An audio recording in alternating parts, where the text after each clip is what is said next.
Okay, folks, this is not going to make any sense, but the first episode we recorded this week is actually the second episode being released. And this will make sense if you listen to the second episode and then this one. But I mentioned in the second episode this week that we're starting a new segment on this podcast. Well, guys, we're starting a new segment in the spirit of the Joey Gallo updates from 2023 and 2024.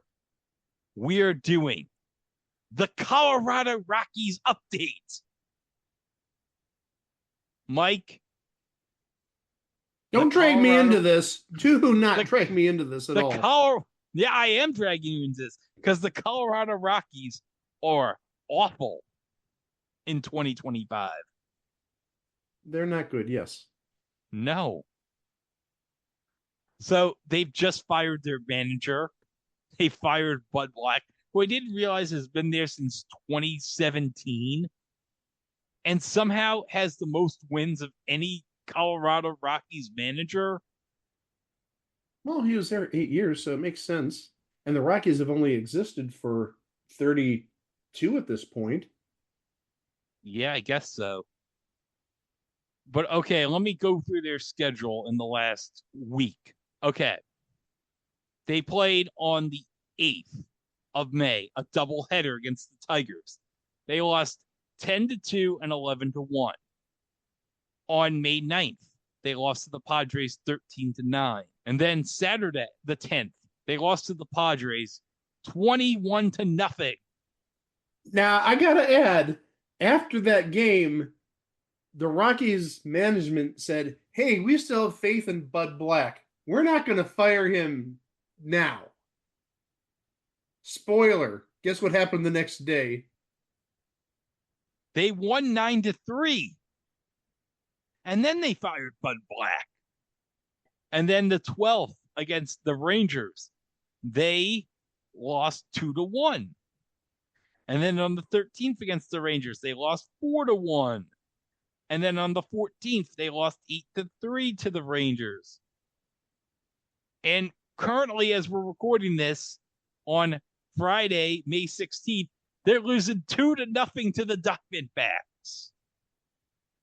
Where this all takes us is we're watching them to see if they can surpass the level of suckiness the White Sox had last year. Right now, with over a quarter of the season done, they've won a total of 7 games. They're 7-36. To put that in perspective, they're already 21 and a half games out of their division. So really what that means is at the current rate, by the end of the season, they should be 80 games out of first place. They're on pace to win like 27 games this year. It's horrible. Can we just go ahead and eliminate them from the postseason then? Oh, they've been eliminated since like October of last year. Let's even see if they can win 30 games. I mean, last year, what did the White Sox end up having? 41 wins? They lost 121 games. Seriously, we may be looking at legitimately like 135 loss team here. But they didn't have that Pope magic last year. The Rockies are going to need a little more power than a Pope, I think. And I've just been looking at their stats. This is like horrible. I actually mentioned to Greg and Chico earlier this week just a hypothetical question. For the All-Star game, every team gets a representative. How can you find somebody on this crappy team to represent your team at the All-Star game? They'll send one of their grounds crew. He'll represent the team. Dinger the mascot. That's the go. answer. I mean, the best player or the most likely player to make the All-Star team is their catcher, Hunter Goodman. I think being a catcher helps in making the All-Star team. He's got a .291 batting average with 6 home runs. But the pitching, oh my gosh, the pitching is horrible. looking at their stats, the person that leads the team and wins has 2. And then there's 5 other people on the team who have 1 win. But then you look at the other side. Oh, there's somebody with 7 losses, 2 with 6 losses. Their saves leader has 2 saves. This is like beyond embarrassing. They got to pick somebody for the All-Star team. I don't know how they're going to do it, though. Those are all straws. Yeah, they're going to draw straws. Whoever has the shortest straw, you're forced to go to the All-Star game. But we're going to do this not weekly. I think what we're probably going to do is like monthly. Yeah, we don't need to cover them every week, but just throughout the season, okay, let's see where they're at the halfway point. Let's see where they're at the 3/4 point. But oh my gosh, it's a long season in Colorado. I guess with that out of the way, let's talk about a pilot. Anthology on the bad, short-lived, and forgotten shows and events in TV history. You are listening to It Was a Thing on TV. Trust me, I know what I'm doing.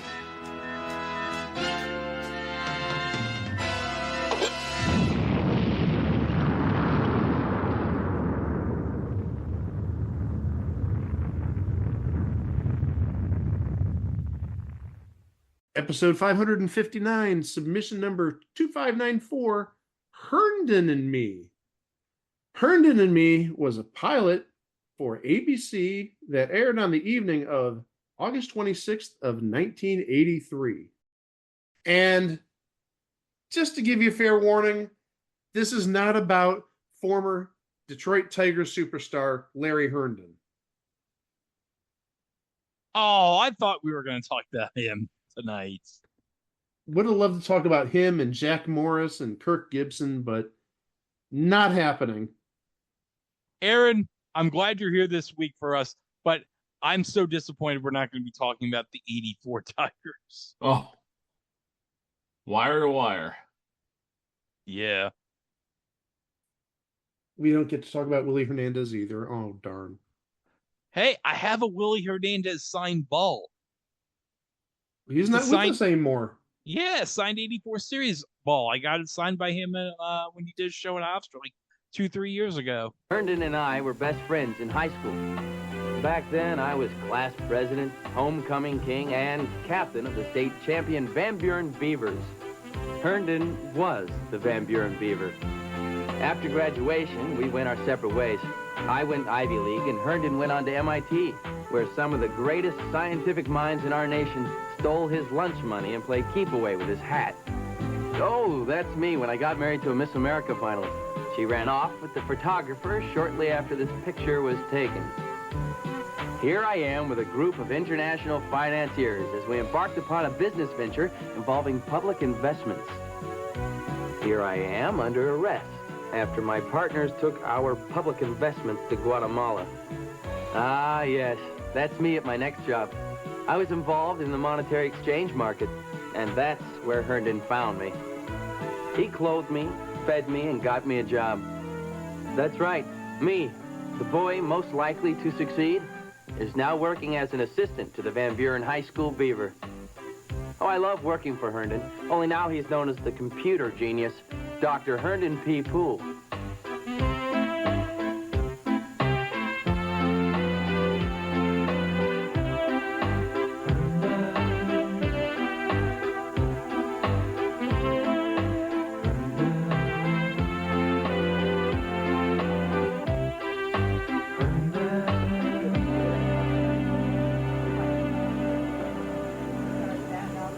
The year is 1983, as I mentioned, and ABC is going through a little bit of flux when it comes to their comedies. Taxi's no longer on their schedule. And Laverne and Shirley, it's gone in 1983. Happy Days and Three's Company are on their last legs. They're going to be gone in a year. Too Close for Comfort's going to be off the ABC schedule in 1984. So there's some upcoming voids in the ABC lineup. Obviously, what's a network going to do? They're going to look for new shows. And they piloted this show which was about two high school classmates who ended up actually working together. One of them owned a computer company, and the other, he was like a not really administrative assistant, but he was like the assistant to the owner of the computer company. This is like a very expository episode, just explaining the whole concept, and they get into some shenanigans. We'll get into that in a little bit. Actually, they get into a lot of shenanigans. But let's talk about the people in this pilot, because there's a lot of people who have some big names. Maybe not big names in 1983, but give it a few years and some of these names are going to be really huge for different reasons. The Herndon of Herndon and Me is Dr. Herndon P. Stool. Interesting name. I'm wondering, when he did little presentations for his computer, did he give stool samples? I'm bad. I'm sorry. Playing Dr. Stool is Michael Richards. We're talking, obviously, Kramer from Seinfeld.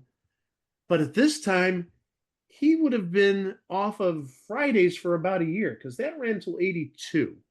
Yep. This would have been his first role after Fridays. Playing his buddy Shaq. Oh, are we going to be shacked in a full mic? Might be better than shacked in a stool. I don't know what's wrong with me. No, we're not going to be shacked in a fool. And trust me, we'll be talking about Stool the Fool later on. But playing Shaq Shackelford is Ted McGinley. We're talking Jefferson Darcy from Married with Children. We're talking Ace from The Love Boat. Ace, your photographer. And basically just a guy that kills every series that he's been on, which really I think is unfair. Hold on. Every series except Married with Children. That's partially why I say it's unfair, because he came aboard Married with Children in season 4, I believe, and it ran for 11 seasons. And I would argue that Married with Children truly does not become Married with Children until Ted McGinley goes on. No disrespect to David Garrison. I love Steve, but Jefferson, he really grew on heat during his run. Well, he was the perfect comic foil to Amanda Bierce's tough feminist role. Well, also, he played the perfect comic foil to Al's different schemes. Playing Hillary Swanson, who is one of the employees of the company, is Randy Brooks. She hasn't done anything since 1990. She was on 14 episodes of Mancuso FBI. We did talk about her previously because she was on The Last Precinct. She was Officer Mel Brubaker, 8 episodes. Yes. Next, playing Miss Helter, who is the administrative assistant to Dr. Stool, is Ann Ramsey. Give her about 2 years, and she becomes a big star. I think that's the best way of describing it, because really, before 1985, was she really known for anything? I'd say no. But she plays Mama Fratelli in The Goonies, and she also plays Mama in Throw Mama from the Train. It's absolutely perfect. I mean, that was like the perfect storm, and that was like right before she died. She passed in 88, 85 to 87. She was a movie legend for those 2 roles. And actually, watching the pilot, I never saw her or even heard her at all. But she got credited, unless there's something I totally missed, which I watched this a couple of times, and I don't think I missed anything. You didn't. She didn't make the final cut. Not even an audio version. That's interesting, because there was a scene where Dr. Stool messages her and says, "Can you give me, some certain documents?" Okay. But still, she got credit for it. And again, she'd become a really big thing just a couple of years later. Playing Connie Kukurium. I'm going to guess this is one of the people who is at a class reunion. We'll get into the whole the class reunion. That's one way of saying it. We'll get to the whole class reunion thing later. But playing this Connie Kukurium character is Robin Riker. Where should we start? The next door neighbor on Get a Life. She was on Brothers. We talked about her previously on the Gregory Hines show. She's definitely somebody you would know. Playing Laura, and again, I'm going to venture that this is somebody who is at this class reunion that we'll talk about in a little bit, is Marla Pennington. I love her IMDb for one reason and one reason only. She played the mom, Joan Lawson, on Small Wonder. That killed her career. She has nothing on her IMDb after Small Wonder. She did 4 seasons of Small Wonder, and Hollywood looked at her and said, "No, you're television poison. We're not touching you ever again." She also played Leslie Walker on Soap, since we love our soap around here. But not even joking, she's not the only person whose careers essentially died after Small Wonder. Tiffany Brissett didn't do much afterwards. I know she's a nurse. I think she's a nurse down in your neck of the woods, North Carolina, Chico. But also, I think the son, Jamie, on that show, Jerry Superin, I think his career was done after Small Wonder 2. Yeah. And yes, and I'm confirming on IMDb, yes, 96 episodes of Small Wonder is the last thing on his IMDb. So it's like IMDb killed everybody except like Edie McClurg and Richard Christie. What about the lady who played Aunt May? God, I can't remember what her name was, but she basically took Edie McClurg's place when she left to do the Hogan Family. Alex Ghostley. Was that Alex Ghostley? Alex Ghostley. Thank you.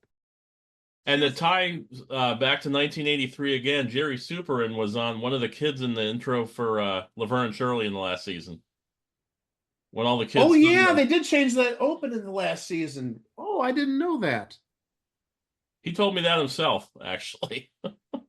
How are you like connected to him? This is now something really interesting. I don't think anymore, but like a couple of years ago on Facebook, we talked for a very short time.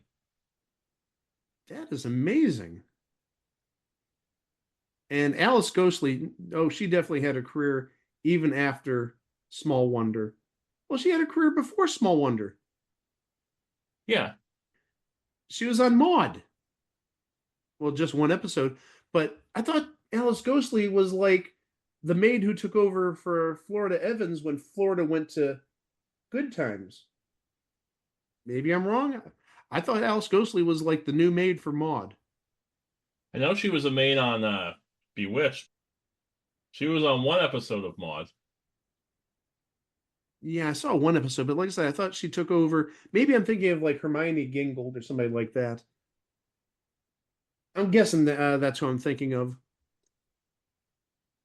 Some other people of note in this pilot playing Stanley Gabatoski is Tony Longo.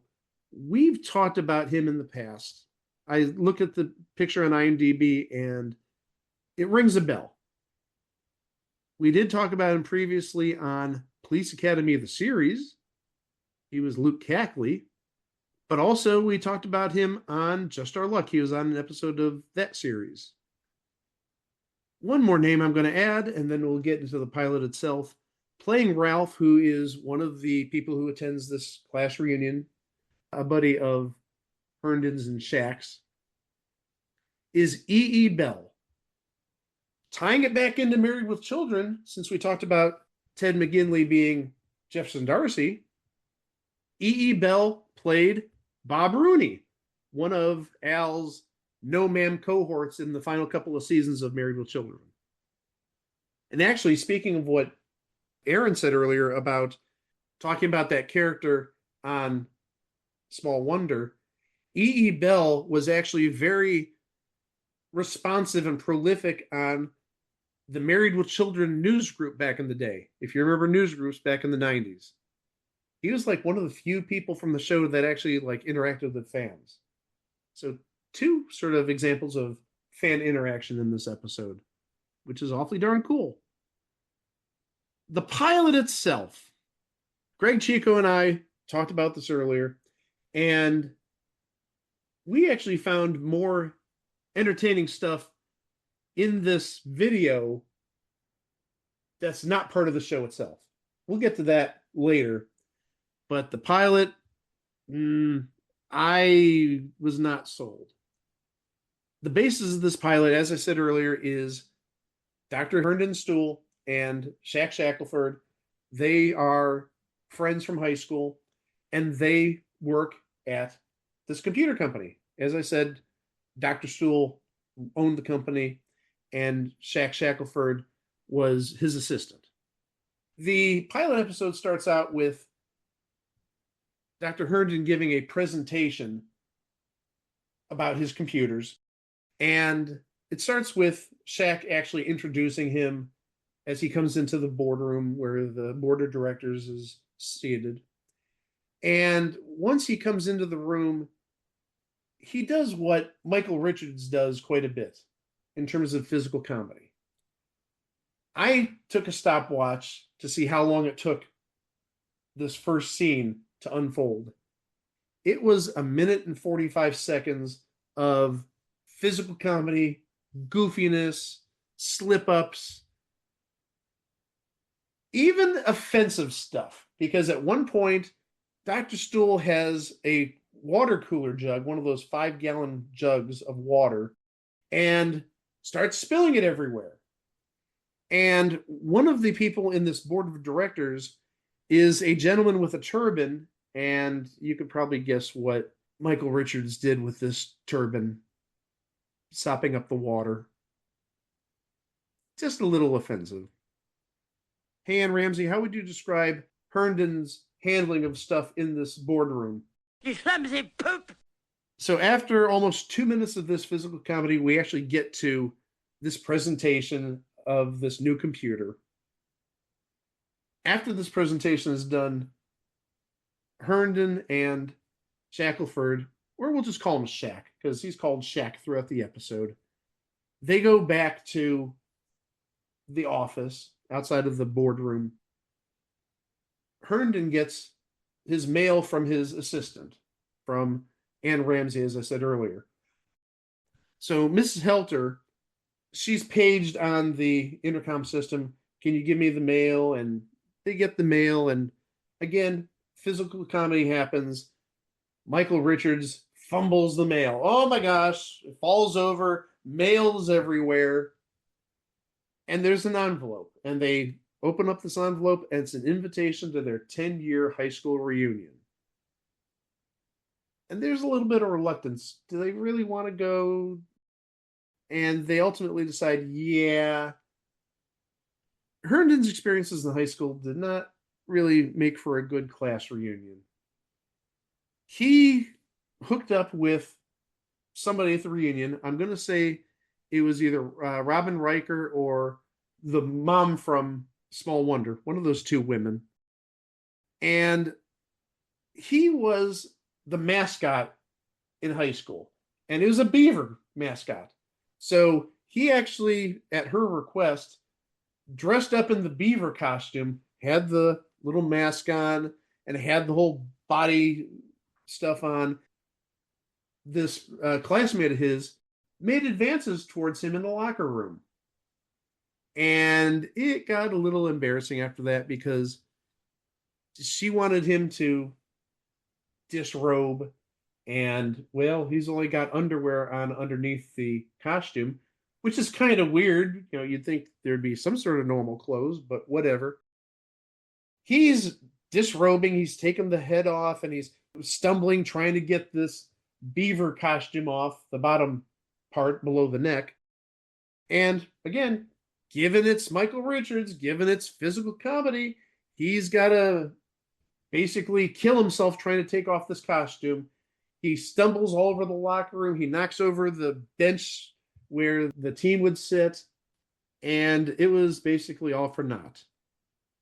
And this turns out to be a very embarrassing thing because apparently his clothing was like gone. So he must have had clothes on underneath, but took them off to put on the beaver costume, whatever sense that makes. But he couldn't get the clothes after the this little escapade with this female. And he gets embarrassed at the reunion. But ultimately, after talking to Shaq, he's like, you know what? This is like a not necessarily once in a lifetime opportunity, but reunions don't happen often. And he sort of, accepts his failures and apologizes. And he doesn't get into the whole, hey, I'm a computer whiz type of thing. I'm a millionaire and you guys are just simple peons. That's about the extent of it. I'm going to pass it to Chico and Greg. I know they saw this pilot too, if they wanted to add anything to what I mentioned. I mean, there wasn't much of a pilot. It was, like I said, boardroom where he's showing off a new product, go to the office, get the invite for the class reunion, go to the class reunion, end of episode.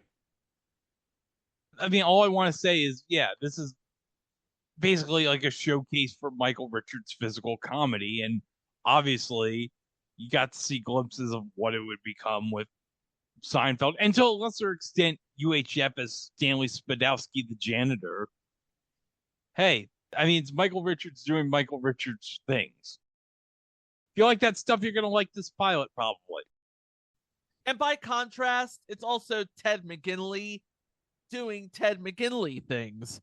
Because if you look at Save for Married with Children, if you look at everything he's ever done, he's always sort of the fast talking, really put together guy who always has something to say and is always going by his charm and his looks and sort of a twinkle in his eye.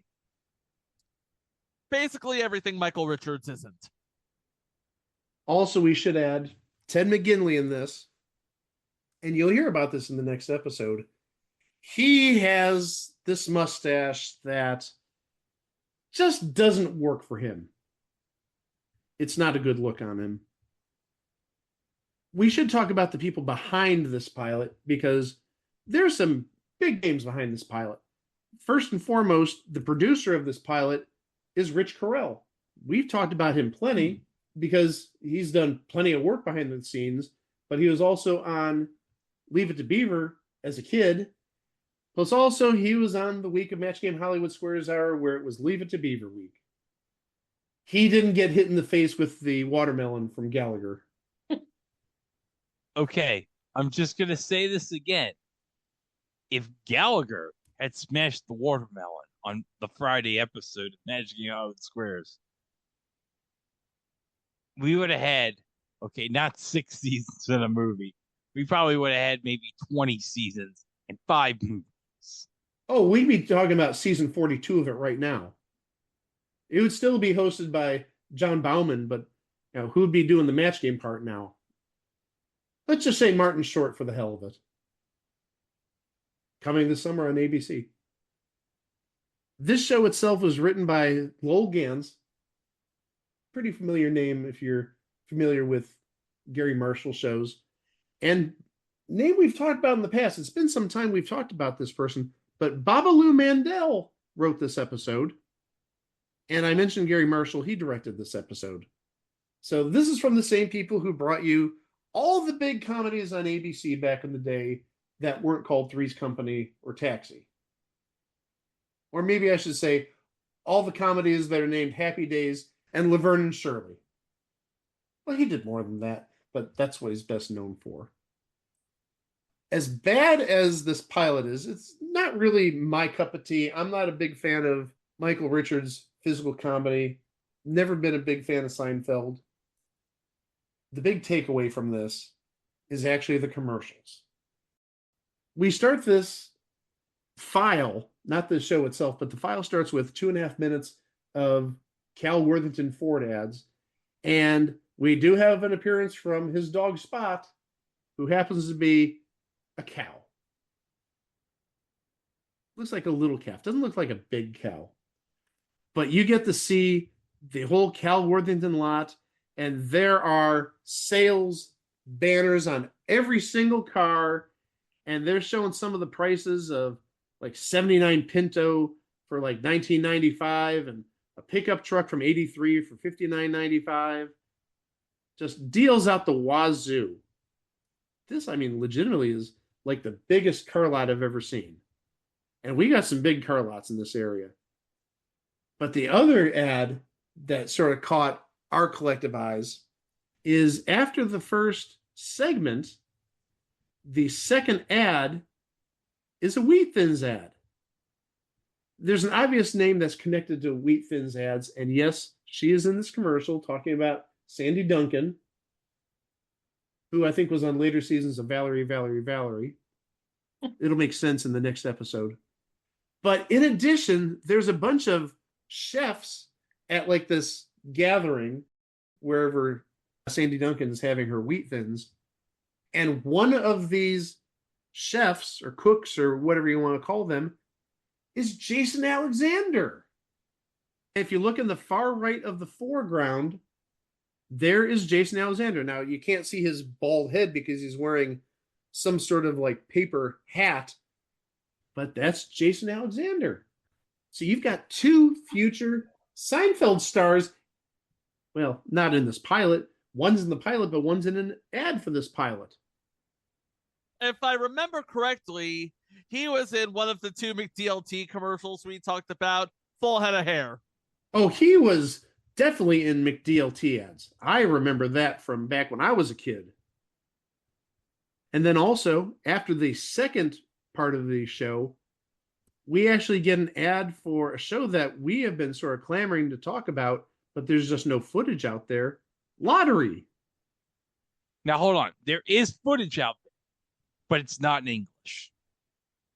Well, Greg, I guess you're going to have to brush up on your Mongolian.